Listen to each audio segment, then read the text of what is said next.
Subscribe कीजिए bright future school of studies channel को और बेल आइकन दबाना ना भूलें, जिससे कि नए नए वीडियोस की जानकारी आपको सबसे पहले मिले। Bright future school of studies.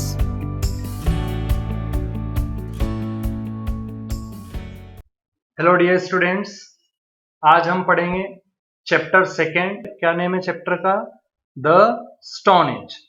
Okay, let's study about. You know very well, आप अच्छी तरह जानते हैं कि अर्ली ह्यूमंस ने सबसे ज्यादा स्टोन टूल्स का यूज किया, और स्टोन टूल्स का यूज इसलिए किया क्योंकि स्टोन इजीली अवेलेबल था। और अर्ली ह्यूमंस ने स्टोन टूल्स का इतना ज्यादा यूज किया कि उस पीरियड को ही क्या बोला जाने लगा? Stone age. इस पीरियड को स्टोन एज क्यों बोला जाता है?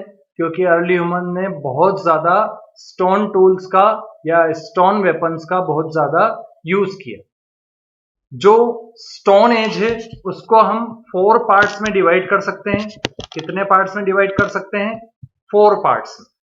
The first one is Palaeolithic या ओल्ड स्टोन एज। क्या बोलते हैं इसको? या तो पैलियोलिथिक बोलते हैं या ओल्ड स्टोन एज। मीजोलिथिक और मिडिल स्टोन एज, ये सेकेंड पार्ट है। थर्ड नियोलिथिक और new stone age. Clear? And last one chalcolithic और कॉपर स्टोन एज। तो स्टोन एज को 4 पीरियड्स में डिवाइड किया गया है: palaeolithic, mesolithic, neolithic and chalcolithic. Okay, let's study about it. Palaeolithic age जो थी, इसमें अर्ली ह्यूमंस ने क्रॉप्स ग्रो नहीं की। ये सिर्फ वन प्लेस से another place in search of food travel करते रहते।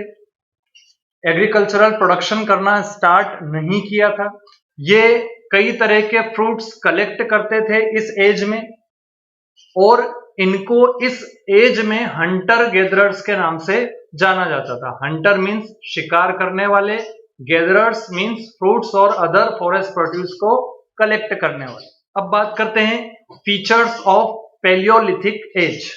अब पैलियोलिथिक एज में अर्ली ह्यूमंस ने स्टोन टूल्स का यूज करना स्टार्ट कर दिया था।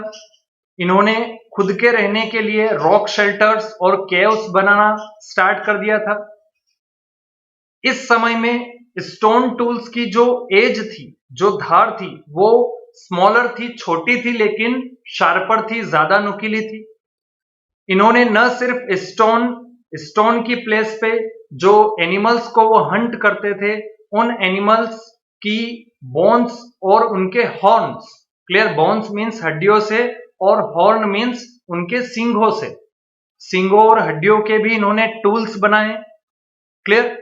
इसके अलावा कई तरह के शार्प स्टोन्स को उसकी एज शार्प करके वुडन स्टिक्स के साथ कनेक्ट करके इन्होंने एरोस भी डेवलप किए, अलग अलग वेपन्स भी बनाए हंट करने के लिए। तो ये सारी स्पेसिफिकेशंस थी पैलियोलिथिक एज की। अब बात करते हैं मीजोलिथिक एज के बारे में। इस एज के समय जो टूल्स और वेपन्स थे अर्ली ह्यूमंस के पास, वो मीजोलिथिक एज से ज्यादा शार्पर थे और ज्यादा पॉलिश्ड थे। यानी कि लगातार जो शार्पनेस है टूल्स की, वो बढ़ती जा रही थी। क्लियर?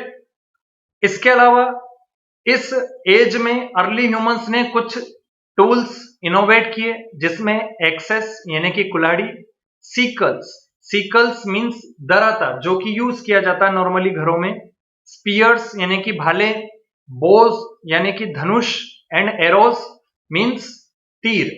इन सब टूल्स को और वेपन्स को बनाना अर्ली ह्यूमंस ने शुरू कर दिया था। और ये जो सारे टूल्स है, ये इंडिया में कई सारी नियोलिथिक साइट से एक्सकेवेशन के समय पाए गए। इसके अलावा मीजोलिथिक एज की सबसे खास बात यह है कि एग्रीकल्चर की शुरुआत अर्ली ह्यूमंस ने इसी एज में की थी। इसके अलावा व्हील यानी कि पहिए का इन्वेंशन भी इसी एज में हुआ था। इसके अलावा मेकिंग ऑफ पॉटरी मीन्स मिट्टी के बर्तन बनाना, मिट्टी के बर्तन बनाने की शुरुआत भी इसी एज में हुई थी।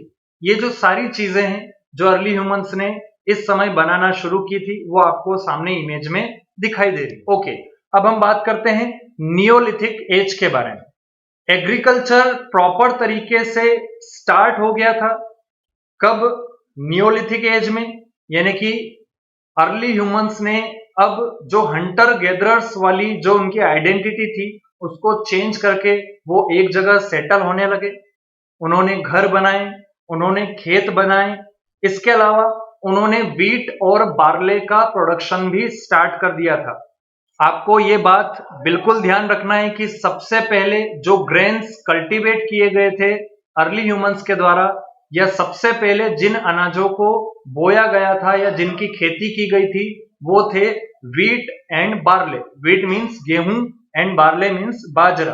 तो सबसे पहले इन्हीं अनाज की खेती की गई थी। और इस एज में अर्ली ह्यूमंस हंटर गैदरर से क्या बन चुके थे? फूड प्रोड्यूसर्स बन चुके थे। व्हील्स का जो इन्वेंशन हुआ था उस इन्वेंशन का पूरी तरह इस्तेमाल किया गया इस एज में। जो भी ग्रेन्स थे उनको एक जगह से दूसरी जगह ले जाने के लिए, एग्रीकल्चरल इंस्ट्रूमेंट्स को एक जगह से दूसरी जगह ले जाने के लिए व्हील्स का इस्तेमाल किया गया। इसके अलावा जो पॉटर्स व्हील, कुम्हार जो आज एक व्हील यूज करता है जिसको पॉटर्स व्हील बोला जाता है, उस पॉटर्स व्हील का भी इन्वेंशन इसी एज में हुआ था, नियोलिथिक एज में। और पॉटर्स व्हील का इन्वेंशन हुआ था, इट मींस ज्यादा फाइन पॉटरी बनना स्टार्ट हो चुकी थी और ज्यादा बड़ी मात्रा में। Invention of wheel changed their lives. देखो, व्हील्स का दो तरीके से इस्तेमाल किया गया। पहला, जो भारी सामान, जो हैवी थिंग्स थी उनको अर्ली ह्यूमंस वन प्लेस से अनदर प्लेस इजीली नहीं ले जा पा रहे थे, व्हील के इन्वेंशन ने उनकी काफी मदद की। अब कितना भी भारी सामान हो, व्हील्स की हेल्प के थ्रू उनको एक जगह से दूसरी जगह ट्रांसपोर्ट किया जा सकता था। पोट्री मेकिंग में फाइनरी कम थी, यानी कि proper polish, proper circular shape pottery का नहीं होता था। लेकिन पोट्री व्हील के इन्वेंशन से जो मिट्टी के बर्तन हैं, जो क्ले यूटेंसिल्स है, वो प्रॉपर बनना स्टार्ट हो गए और ज्यादा मात्रा में प्रोडक्शन स्टार्ट हो गया। तो व्हील के इन्वेंशन के कारण अर्ली ह्यूमंस की लाइफ में काफी बड़ा चेंज आया, काफी बड़ा बदलाव आया, जो कि आपको सामने दिखाई दे रहा है। अब हम बात करते हैं चाल्कोलिथिक एज की। इस एज में अर्ली ह्यूमंस ने स्टोन के साथ साथ कॉपर टूल्स का भी यूज किया, इसलिए इस एज को क्या बोला जाता है? चाल्कोलिथिक एज बोला जाता है। और ये बात ध्यान देना है आपको कि सबसे पहले अर्ली ह्यूमंस ने कौन सी मेटल का यूज किया? उन्होंने सबसे पहले यूज किया था कॉपर का, न कि आयरन का। सबसे पहले इंसानों ने कौन सी मेटल का यूज किया था? कॉपर का। हमने पढ़ा था कि सबसे पहले ग्रेन्स कौन से शो किए थे? तो वो थे व्हीट एंड बार्ले, और सबसे पहले जिस मेटल का यूज किया गया वो थी कॉपर। तो इस एज में अर्ली ह्यूमंस ने न सिर्फ स्टोन टूल्स का बल्कि कॉपर मेटल का भी इस्तेमाल किया, इसीलिए इस एज को चाल्कोलिथिक एज भी बोलते हैं और इस एज को एज ऑफ मेटल्स भी बोला जाता है।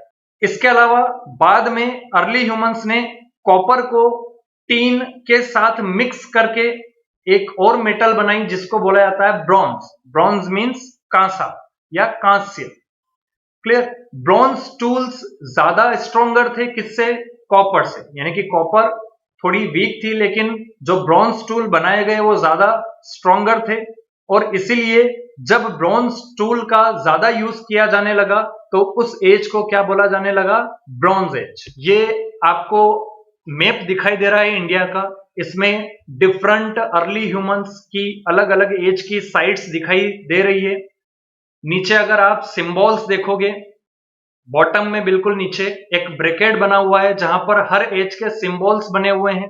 पेलियोलिथिक एज आपको दिखाई दे रहा है, मैं पॉइंट आउट कर रहा हूं, जो कि एक रेक्टेंगल से शो की जा रही है। फिर उसके नीचे मीजोलिथिक एज, ये सिंबल्स है जो आपको मैप में दिखाई देंगे। फिर नियोलिथिक एज का सिंबल दिखाई दे रहा है आपको यहाँ पर, और फिर लास्ट में चाल्कोलिथिक एज का सिंबल आपको दिखाई दे रहा है। अगर हमको पेलियोलिथिक साइट फाइंड आउट करनी है तो हम रेक्टेंगल देखेंगे, दिखाई दे रहा है आपको बोरी एक पेलियोलिथिक साइट है। उसके अलावा मिर्जापुर, ये भी एक पेलियोलिथिक साइट है। अगर हम मीजोलिथिक साइट्स की बात करें तो मीजोलिथिक साइट्स आपको सबसे पहले यहाँ पे मैं पॉइंट कर रहा हूं, बागोर, जो कि क्या है, एक मीजोलिथिक साइट है। वहीं अगर हम नियोलिथिक साइट की बात करें तो ये यहाँ पर चिरण, ये आपको दिखाई दे रही है, बिहार में चिरण एक नियोलिथिक साइट है। और वहीं अगर चाल्कोलिथिक साइट की हम बात करें, चाल्कोलिथिक साइट जो कि सर्कुलर शेप से डिनोट की जा रही है, तो ब्रह्मगिरी, ये क्या है, एक चाल्कोलिथिक साइट है। और ध्यान देना, मध्य प्रदेश में भी एक साइट है, आपको यहां पर मिडिल में दिखाई दे रहा है, भीमबेटका। भीमबेटका एक पेलियोलिथिक साइट है, यानी कि सबसे पुराने, यानी कि सबसे पहले अर्ली ह्यूमंस की जो थिंक है, जो पहली साइट है, जिसको हम स्टोन एज भी बोलते हैं, वो साइट मध्य प्रदेश में कहां पाई जाती है, Bhimbetka. Is that clear? Easily आप फाइंड आउट कर सकते हो कोई भी साइट इस मैप के through. Okay, thank you very much for watching the video.